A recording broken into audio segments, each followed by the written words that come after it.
I found that it was highly pricey for an ordinary African person to cover all their entire family for funeral insurance costs. It was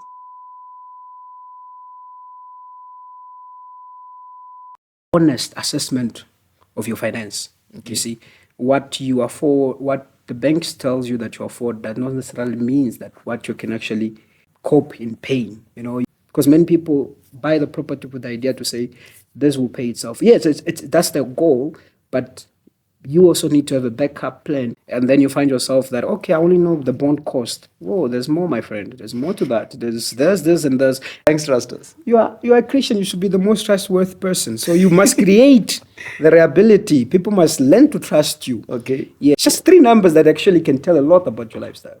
I even say that even if you want to choose a partner, ask for credit score. Ask for credit score. And that alone will indicate you what type of person you're dealing with. I had to cultivate the habit of excellence. Mm-hmm. So then I had to tune myself into that mindset to say, it's excellency, it's standard or nothing else. A timely voice.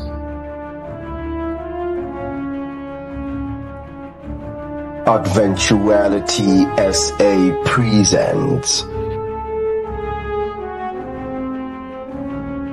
The greatest want of the world is the want of men. Men who will not be bought or sold. Men who in their inmost souls are true and honest. Men who do not fear to call sin by its right name. Men whose conscience is as true to duty as the needle to the pole. Men who will stand for the right to the heavens, boy.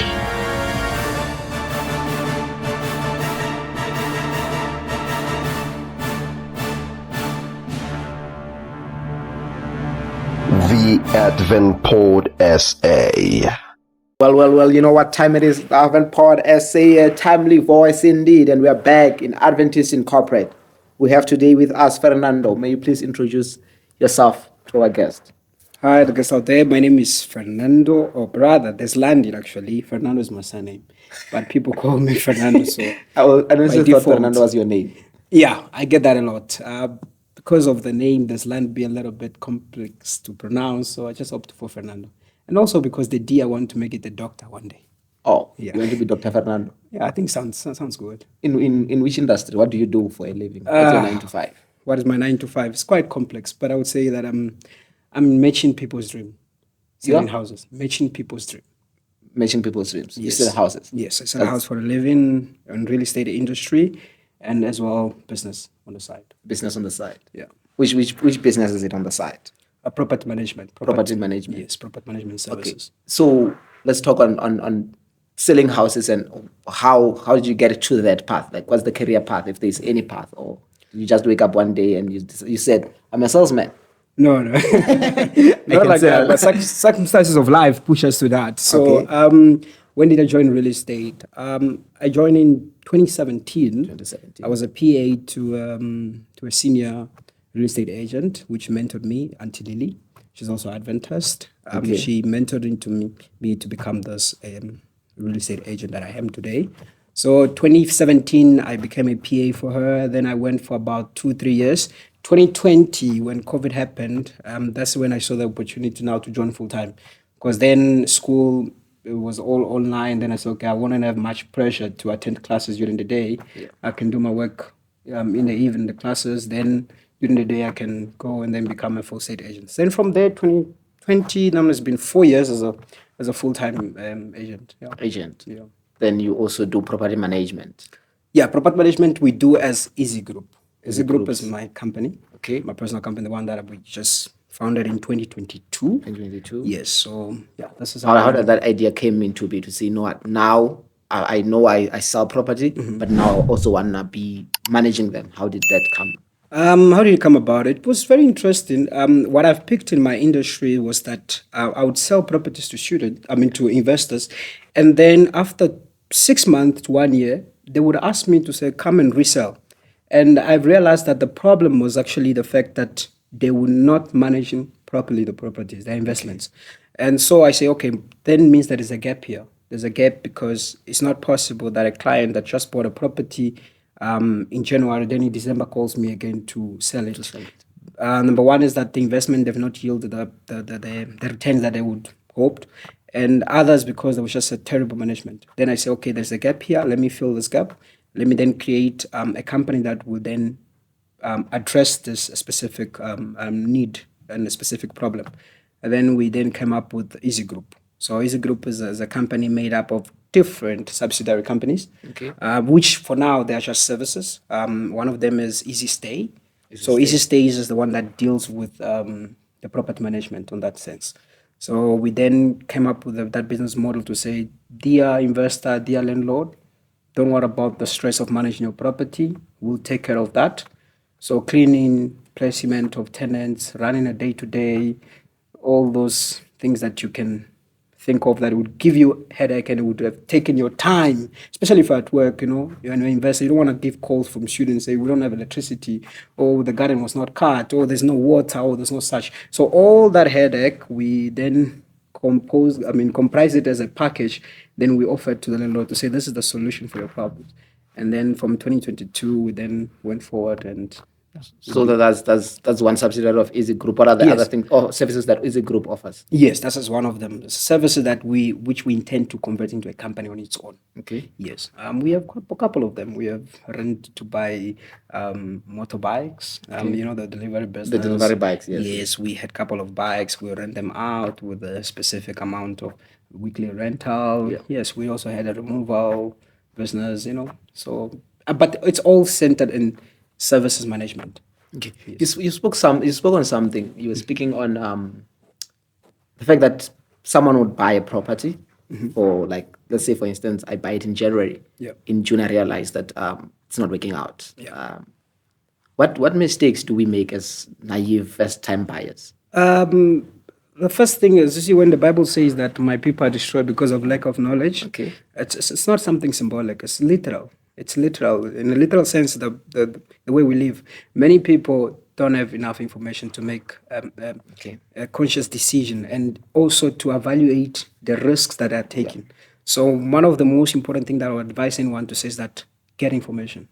Get information, get to understand how the whole process works, And number two, make a fair and honest assessment of your finance. Okay. You see, what you afford, what the banks tells you that you afford, does not necessarily means that what you can actually, cope in paying. You find out you may afford 1 million, but you apply for exactly 1 million, and then you find out that there's hidden costs such as to your levies, your rate and taxes, things that people often, terrible agents, they don't tell you in advance.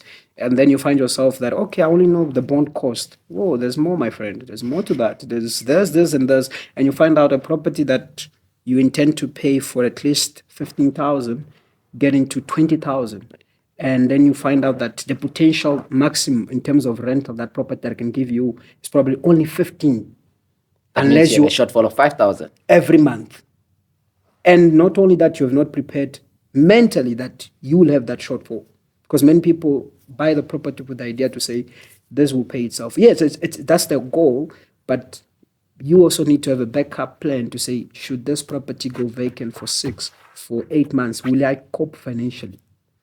Okay, so on another topic, I think we would talk about a little bit on insurance. Would you advise someone to insure their property? And on that topic, actually, we talk on the sponsor of today's video, If Insurance. So if you need any insurance services, be it investment, road vehicle insurance, building insurance, drafting wills, and all those things, you can just contact If Insurance. But let's talk on insurance. Would you advise someone to insure their property? Yes, of course. Insurance is peace of mind. It's the safety net.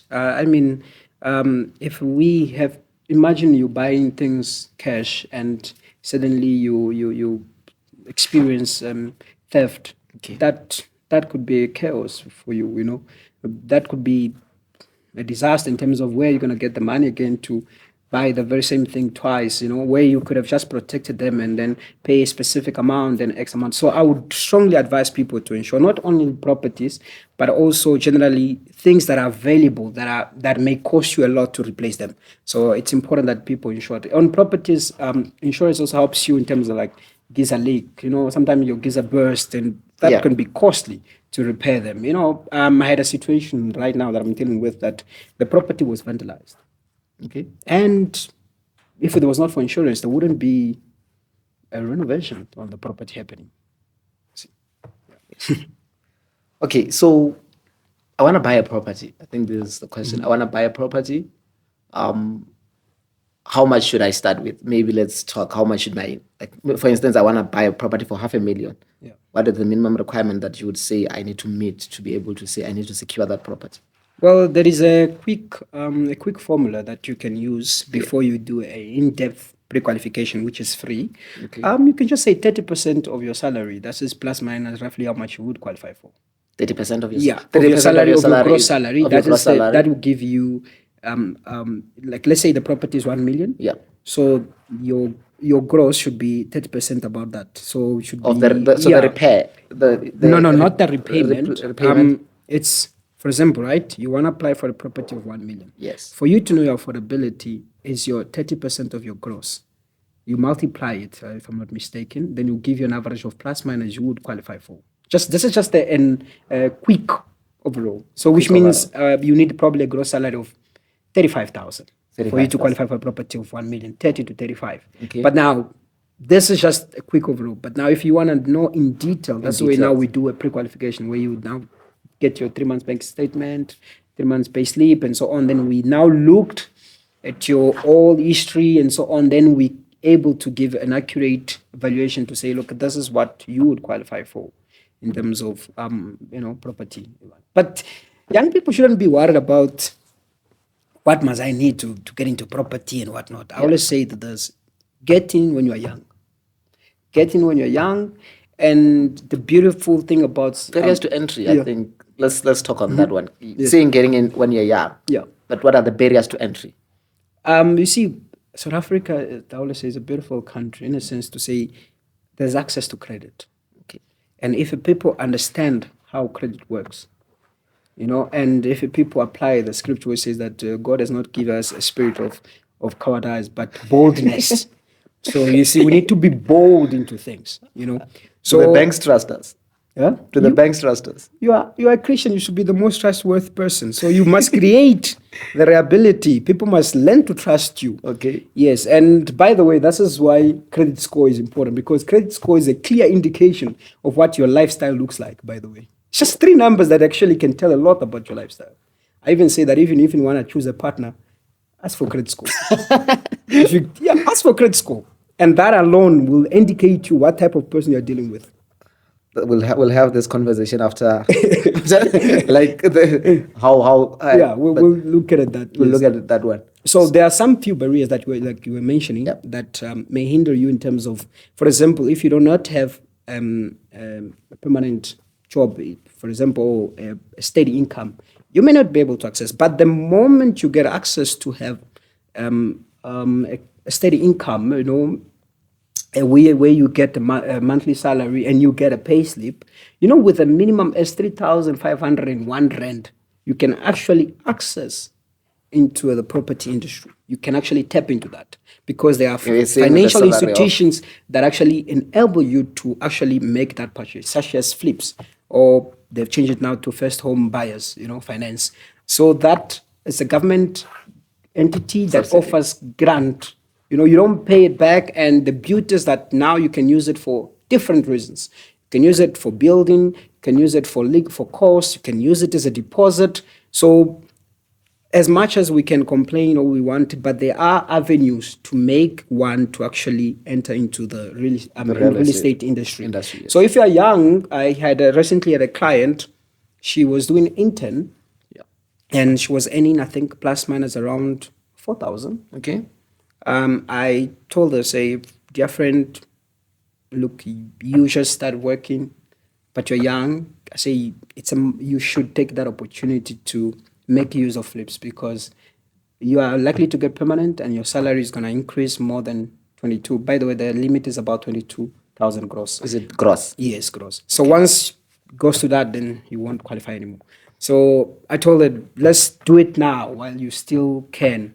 And yeah, likely there was a RDP house somewhere for 150,000. We quickly jumped. I told her, look, I know you want to go see it, but just trust me over the phone. She signed the offer. We went to see the property while the offer was already signed. Okay. Yeah. So this is also another thing, the level of trust that you need to create. Yeah. So we went to see the property when the offer was already signed, and then we got there.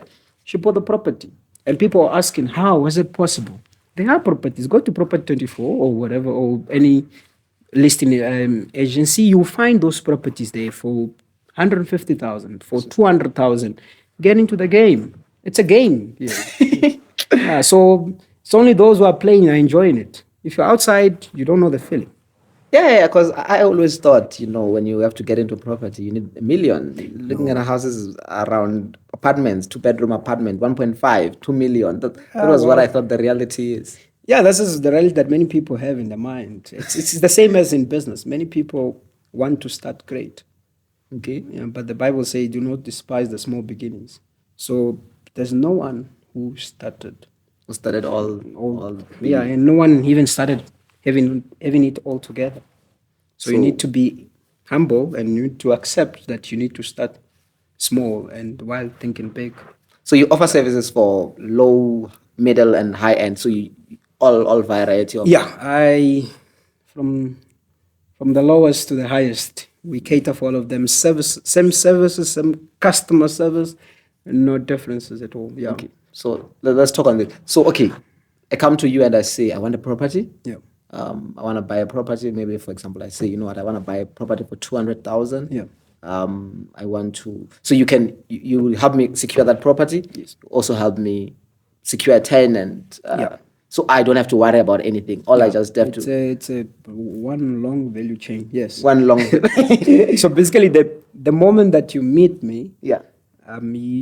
Then I will obviously we'll talk. We'll form that friendship, and then I will have to ask you in terms of what is your mindset in terms of investment, because investors, they differ as well. Yeah. So if you see yourself as an investor, then I'll have to treat you like an investor. Then. Okay. Investors are looking for things that make quick cash, positive cash from the get-go. Positive cash flow. Do you do those calculations of I need positive cash flow? Yeah, as an agent, it's not really our responsibility to do those things. But because you see, this is where you want to set yourself apart. But you're not just an agent, right? Yes, you want to set yourself apart. Yeah. So you then go that extra mile to say, look, dear client, this is what you want, but this is what I think. Okay. So part of being a good agent is to provide people with enough information to make a conscious decision, so that they may mismanage because of finance and other things, but not because they've entered the wrong deal. This is what I always prevent. I don't mind the client phone me at 2 a.m. to say, come and resell my house, but should not be because I've sold them a wrong investment. Yeah, must be by other reasons. Yes. Okay. No, it's a. How do people get hold of you if they want your services? Am I allowed to drop my numbers? Not your numbers. Other avenues, but not your numbers. Not my numbers. Okay, no, I think you just gotta roll it down there or something like that. Because you can contact me via my social medias are there. You can check me on social media. Yeah, social media. Those kind of things. Not your number. Yeah, very, very. I believe my name is very unique. Okay. So Deslandi Fernando, you find me just throughout the social media. Fernando. Yeah. All of them. You're just Deslandi. Just all of them. Deslandi Fernando. One is probably D Fernando, but same throughout. Same throughout. Yeah, same throughout. Get hold of. Yeah, you just put there on the. Just put. I know you're gonna do that. Just put. No, we're going to put it down there. So that they can talk to you and get into this property. I think it's very important that young people get encouraged to say that don't be afraid. Okay. Don't be afraid. The least what could happen to you is buy a wrong investment, then sell it, and that's it. But there are lessons to learn. There are lessons to learn, and there are people that have already done those investments before. Like the Bible says that those things were written as an example. So there are people already who have made those investments before, and there are people that are experienced and experts on this industry that you can actually consult, and then you can. What are the risks? I mean, your friend Cyril and his friends always take the interest rate, always they go up every day. Yeah, those are some of the risks that it comes with any industry. It's the interest rate constantly going up, and sometimes often or rarely rather goes down. So you need to understand on top of how you're gonna set your bond. Are you gonna go for fixed, or you're gonna go for flexible? For example, after you've done a very detailed assessment of your finance, then you look at that. And also you need to be flexible enough to adopt, because often there are people who have bought properties that have huge potential for tenants, but because of that, no ways, I cannot do this, I cannot downgrade and everything like that, then they find themselves into troubles, because sometimes all you need is that if you have a property that has got a flat let, all you need is that you rent the main house, you go to the flat let. Okay. Yeah, Paul is clear. Say, I've learned to live with much and with little. So you need to understand. So you need to understand that. Yeah, you need to read the times and say, okay, this is time to learn to understand to live with little. I must downgrade. This is time now to live in an abundance. I must manage it. Okay. Yeah. So this is very important. I always say that, and also real estate is the only promise that we have in the Bible that is clear. You remember? Yeah. So I don't know why people don't want real estate. Because when God was calling people, say, "I'll show you the land." I'll show you the land. None of them. We have the land, though. Huh? Let's not get into the politics of South Africa. Yeah, no, they're accessible, but yeah. Okay. Yes. In the near future, not that, to say which one is more profitable, low, middle, which one is it more profitable to be in the upmarketing properties? Yeah, is it more profitable to buy something for 200,000, 500,000, 1 million, 2 million? If you want to get it as an investment, which one is more profitable with your experience? Okay, it will depend first on you. Let's say you don't mind to buy any. I don't mind to buy any property. I just want the most return IOR, okay. ROI. All right, return on investment. Yes. So that will depend on terms of you need to understand that the lower is the property that you bought, right? Let's say lower price property. So the more headache you have there, because the type of tenants that you're gonna have as well. Okay. You see, if you have a property for 200,000, you're likely to get tenants that are also troublesome and all that. So those are some of the risks. So like any business, if you have a business that you deal with people that are mainly for the lower classes, chances that you may have struggle in terms of collection of your income. Okay. Yes, then the middle class. But I would say that ideally would be a multi-let type of investment. Okay. Because the multi-let seems to be more, it gives you more financial flexibility, especially if you are a seasoned investor. As a new investor? Yes. So it's better to do a multi-let in the sense to say, let's say you have about 5 tenants and your expenses are 10,000 monthly, right? Yeah. So if you have 5 tenants, or let's say you have 10 tenants paying 2,000, if one defaults, you still can manage. You see, you still balance, you still can offload. But then if you are a single let type of investor, when a family does not pay, that can mess up the whole cash flow and so on. So often the note I would say that you need to go for a 1 multi-let, 1 Airbnb, 1 farm, and 1 family home.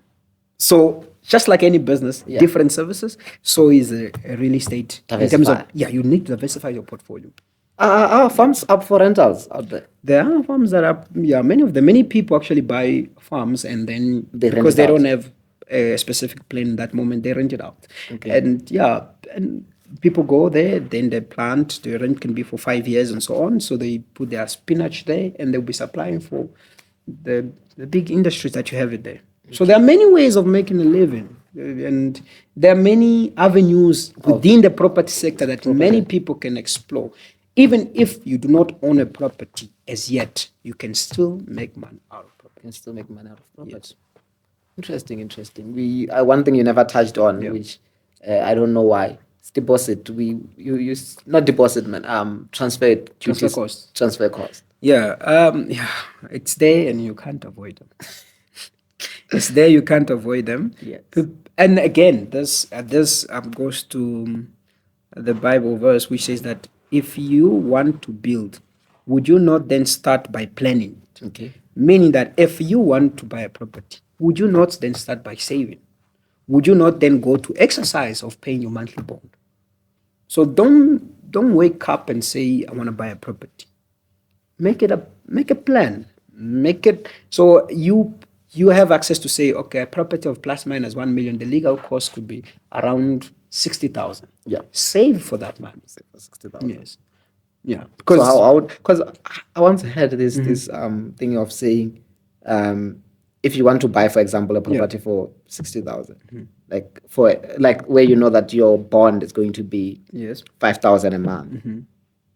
Put 5,000 a month every month. Just put it aside and see if you can survive. Yeah, it's you see, it's an exercise that you do to see if you would cope in terms of your finance. Yes. Yeah, it's also preparing yourself mentally to a new expense. Yeah. So you can do that exercise as well. To just say, I'm going to be setting this money aside so that when it then comes, you know that, okay, this is my new expense. Yeah. So that can also help a lot. Okay. Yeah. Do you have anything to tell our guest? I think this comes to the end of our discussion. Okay. What can we tell our guests is that don't be afraid. Start where you can. Start now when you're young. Get into a property. Get as much as information as you can, and more importantly, subscribe to Advent Pod as well, so that you can unlock knowledge for free. It's knowledge for free. It's knowledge for free. Yeah. Unfiltered, uncensored. Here at Advent Pod. Thank you very much. Thanks. Well, you know what time it is. It is the Advent Pod SA, and this is part 2. Here, Kakano Sudufani, your host. Now, we are going to go more in depth. We're going to try and find out about the man behind the process, right? Okay. So we see the product, and we're just trying to find out the process. So, kindly tell us what has been your background in evolving into the property space? Like, how did you come into the space? How did you start your journey as a whole? Well, yeah. The year was 2017. I was studying at VUT. I was attending the Might VUT Stasm. Yes, sir. Yes. Yes. And then I met my mentor, Auntie Lily. And funny enough, I was going to an interview as well. So she was giving me a lift. She said, okay, let me take you to that interview. When we arrived there, we just found out that actually the interview was a scam. The place does not exist and blah, blah, blah. Then she says, you know what, why don't you come and work for me? I'm like, okay, but what I'm going to do? What is the job? She's like, you know what, I'm a real estate agent, but what you're going to be doing for now is just going to help me to collect the boards, put the boards on the street. By the way, this is another job that people can do for a real estate agent, putting the boards for advertising and everything. So I would do that on Fridays and say, okay, you're also going to help me to list my property on the system. I'm like, okay, fine, help me look in zero. With like any student, you are computer literate. And so I was like, okay, fine, let me do this. And then I started to create that passion about, no, this is really nice, actually. This is great. And then from there, I say, okay, you know what? Let me pay attention more to this. Then I started to learn how the whole system works and everything. Then this is what made my entry into real estate smoother compared to any other agent that are joining now, because I didn't have to start from zero with no database. By the time I joined full time, people already knew about me. People already knew that there is a young man that is an assistant to Lily, the assistant to Auntie Lily Morak. She's there, she's nice, everybody knew my name, but they couldn't associate with the face until I joined then full time. Say, oh, you are the gentleman. So that helped me to have a smooth entry into the real estate. And of course, sometimes there are bad things that happen, that bring up good things. I thank God for not registered for that semester. Hallelujah. And now we are into the. No, that's very nice. That's very nice. I think you touch on the journey, and really you branded yourself before you got into the industry. Yeah. Right. That's very nice. So now we want to sort of try and understand, how was it for you working full time and then trying to start a business at the same time? this is something that most South Africans are probably grappling with right now. They know the money at work is not enough. Yeah. The salary is not enough. Yeah, it's not. Right? And they're sort of juggling business and work. Yes. Starting can be tricky. Yeah. How did you manage to balance that in your career? Well, obviously it will differ from different industries that people are in, but I'm going to speak on my industry. I had a privilege because when you're a real estate agent, you manage your time. You are in control of your time. You're flexible enough to set up days that you don't want to work. Okay. And I always say that I think is one of the best career for Adventists. Because you can set up the times that you want to work or not. So I had that. And so what I did was that I told myself to say, you know what, I have 1 year to save. So the year was 2021. Yeah, 2021. I told myself to say, look, since I work on an industry that is commission based, I don't think I will survive because there'll be times obviously that I'll not make as much sales as I hope. So I need to create a business that will sustain me to continue going. So then I say 2021 I'm gonna save. And I worked. People around me, they can testify to that. And you were selling? Yeah, I was selling. Proper? No, we're selling proper. We're selling. And then and my mentor can testify, we were top agents then. We sold several properties. Then I had enough capital to say, now I need to start with a business that does not require me to be 24/7 on it. So maybe this is the first step. Look for a business that will not require your attention 24/7. Right. And that time, because we're in COVID and all that, the delivery business were making money. And because people working from home and they would order food and so on, then I saw, okay, there's a business of motorbike. I bought my first motorbike. I rented out. I would get a weekly rental. It's okay. I don't have to be there 24/7. I only have to check on the guy end of the week what's happening. Or once in a while if there's a maintenance on the bike. So I started one. Then I went to the second one. I went up to 7. Okay. And then that was enough to get good cash flow. So once I started to have that, I would feel a little bit comfortable because now I don't have to work. I'm still working, but I'm not stressed. Because the reason that we are struggling is because we're stressed as well. We're stressed because we know that money is not enough, but at the same time we can't do anything really to augment it. Yeah, to cope with that. So then I did that. Then once I did that, then stress release, then I could focus now, okay, how do I take what I call side hustle? Because I say that business must start from a side hustle. It must be first a side hustle before it becomes a form of business. So then okay, let me now formalize my business then. Then from there, I started now with the property management as well. When I started as a property management, I didn't start already as a company. I started as a caretaker. I was just a caretaker to say, okay, I'll be your caretaker, I'll be your eyes. On the ground. Yeah. You are not here, but I'll be your eyes. I'll be focusing on things like that. Then, okay, fine. Then when I had about 3 properties plus a couple of motorbikes, it's like, you know what? Let me now formalize this thing. Let me now put them together. So these are some of the things that people can use to say, number 1, if there's a room to save enough money. Number 2, start with a business or a hustle that will not require 24/7 some of your time, that will not disturb you during the day at work. Remember, you're still at work, you still have KPIs to meet and everything. You don't want to find yourself that now you have to pick up calls while you're supposed to be working. And more importantly is that you need to be intentional about your business, meaning that you need to dedicate time for it.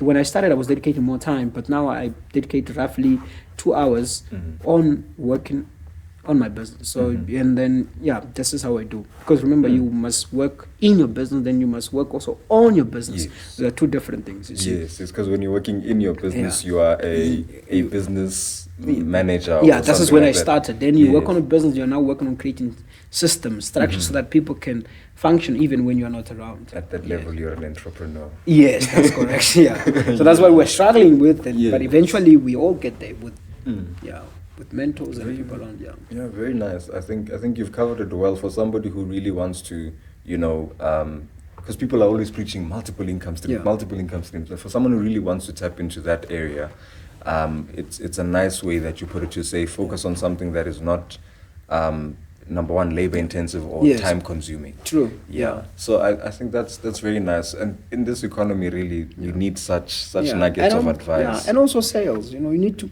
Everybody must learn how to sell. Everyone must sell. Yeah. Everyone. In fact, even the gospel was selling it. Yes. So because we sell ourselves at work as well. Yeah, you need to do the same thing. So you need to learn how to package things and offer to people. Surely. Yeah. Surely. If they don't see the problem in their life, point them to the problem, Yeah. and at the same time offer them a solution. So Yeah. this is what we're doing in the business. We're pointing people to a problem. They say, Yes. you see, landlords, they knew that they would sell the house because they could not afford. But then I had to point them the problem. You say, this is where your problem is. Yeah. You're not managing properly, Let and me this is the solution. Let me here. sell it to you. And and by doing that, by offering value to that problem, solving that problem, and then that's how you grow. Very nice, very nice. So I think we've touched on a few key areas, and really one of the things that build wealth properly. Well, apparently there are only three things, in a nutshell, that build wealth. It's business, shares, and property. If we want to summarize things that build those are wealth more properly. safer vehicles. Yes. Yes. So if you're saying somebody says they want to go into property investment, they don't want to buy property to live in it. They want to invest. Yes. What are some of the key things you would advise them to do when they structure that before they start buying like 4 or 5 houses in their own name, for instance, and really just looking at deals where there's just a 1% positive, ROI.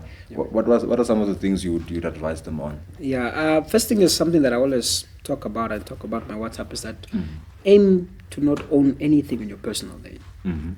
That's the first thing. Where possible. Where possible, nothing in your name. If you want to be an investor, you must have a company.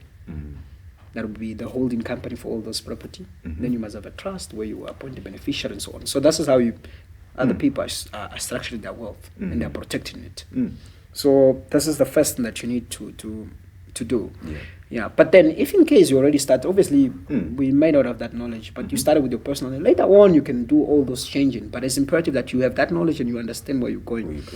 Number 2 is that you see, for every investor, we have what we call a team. So if you're an investor, you need to form your own team. Okay. And your team must be consistent of a good agent. That's the person that is going to bring you the best deals. The deals, You yes. see? Number 2, your attorneys or your lawyers. Okay. Those are the ones that are going to do most of your transactions. The drafting of contracts, etc. Yes. Yeah. Your mortgage originator, the person that is going to do the application for you. Okay. And your accountant as well, so that be in charge of all the finance. So you form a team, and this is the team that you're going to use to actually get into the space. Okay. And sometimes you don't have to be formally say that this is my team. You can have friends. You Yes. see, you can say, Fernando, you are my agent. You are my friend today. Yeah. you see, you Yes. can say, no, Fernando, you are my agent, so you're my eyes on the ground. Okay. And me as the agent, my job is what? To overly study you. This is something that's a free tip for agents. Okay. Agents need to understand that your job is to study your client. So primarily what you do is ask as many questions as you can so that you can develop a detailed model for them to say, okay, if KJ is an investor, then I need to study him. What type of investor is he? Sure. Is an investor that want immediate cash positive, or is an investor that long term? What type of properties is he looking at? Then once I know you and I know what you're looking at, when I come across with the investment, I just one phone call away, I know. Yeah. And you know what my appetite is already. Yes, and I will just send you the pictures and I'll send you quickly the numbers. That's it. So I had people like that as well in my cycle, that one phone call away can say, man, there is 1, 2, 3 opportunity here. Cash flow already positive. What do you think? Do you want it or not? You know what's going on. Often those people, they will sign before even viewing the property because we have got to that level of trust. Yes. So as an investor, form that team so that you are able to access. Because I always say most of the properties that we see on the being advertised, Yes. if they're well priced, chances are they're already sold. Oh yeah. Yeah. Yeah. I See, hear you. because agents, we don't want. It's a very tiring job to list a property on the system. So you want to start from your database. So people get the best deal are people that are linked with the agent. You know. Okay. I know we have bad name out there, but yeah. So yeah, but I think you're bringing more humanity into the industry, which is very nice. Let's touch quickly on how your faith plays into all of this, right? You obviously, I want to say, a believing man. Yeah. You'll tell us how you believe and in what persuasions, and how really does your faith play into your career? Because here on Adventist Incorporate, we really strive to show how it's possible for one to have an integrated, balanced lifestyle where their faith plays an integral role in their career and business. So how does yours? I think this is very important, that we need to understand how we must behave as well as a Christian within the corporate space or within the business. Yes, and one thing that I've learned to appreciate in terms of how my faith plays a role is that my principles, especially when I'm dealing with a client, often they're not that too loud, which actually give them a sense of trust, and that I'm thankful for that, because once your faith and your principles are so loud, people tend to trust you. You know, for example, if they say, "Oh, let's meet on a Sabbath," I would say, "No, I'm not available. I'm not available. Can't view. I will, but Sunday I'm available." Yeah.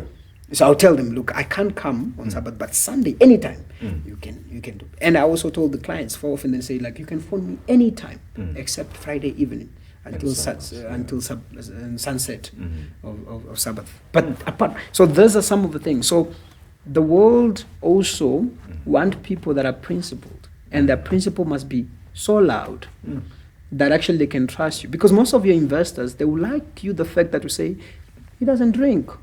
You know, he doesn't drink. He attends churches. So on that profile, as a good man, you already have a plus. Just by your branding. Your branding. By being Adventist, you already have 50% of a personal branding done.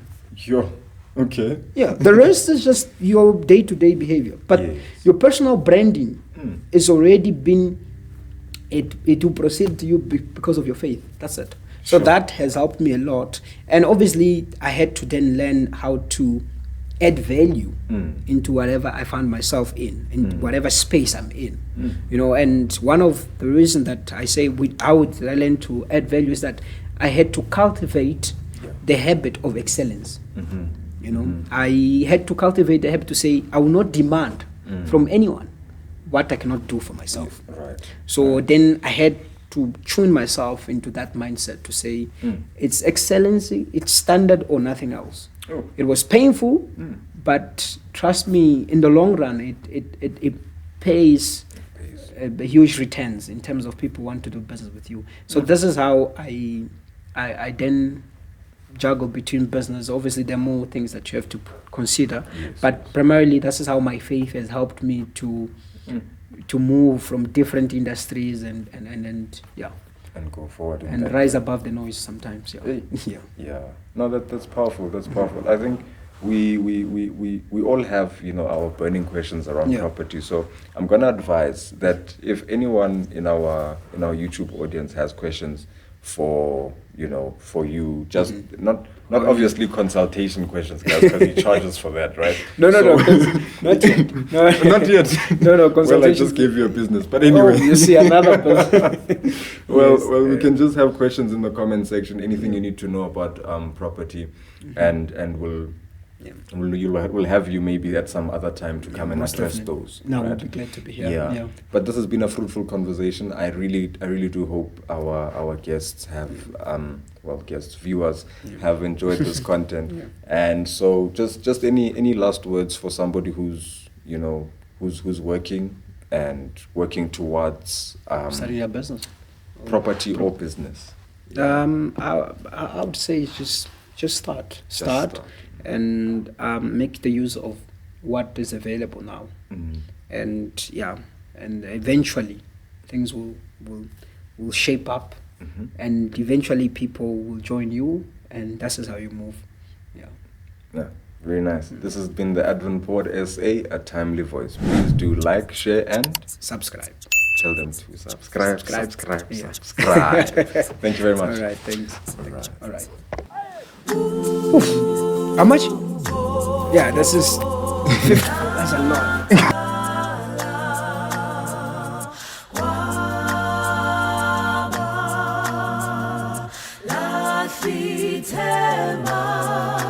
Dizoqhubeka ukumkhonza